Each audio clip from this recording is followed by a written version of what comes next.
మన తెలుగు ప్రజలందరికీ విశ్వావసునామ ఉగాది శుభాకాంక్షలు.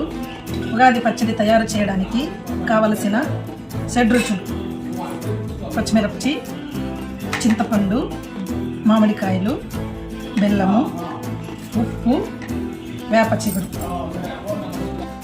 బెల్లంను నీట్గా పొడి కొట్టుకోవాలి.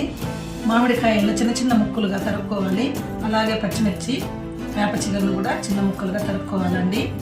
చింతపండును ఇలా నీళ్ళల్లో నానబెట్టి దాని రసం గుజ్జు తీసుకోవాలి. ఉప్పును నైస్గా దంచుకోవాలి, లేదంటే సాల్ట్ కూడా యూజ్ చేసుకోవచ్చు. ఒక మట్టి కుండ తీసుకొని, కొత్త కుండ అయితే బాగుంటుందండి పండగ పూట. దాంతో చింతపండు కలుపుకోండి, నీళ్ళు పోస్తాము, చింత నీళ్ళు.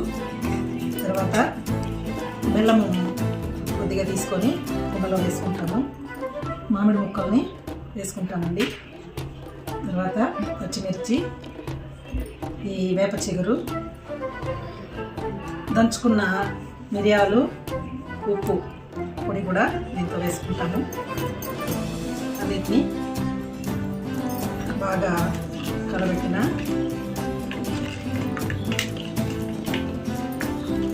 పసందైన ఉగాది పచ్చడి రెడీ. మీరు కూడా ఈ విధంగా తయారు చేసుకొని టేస్ట్ చేయండి.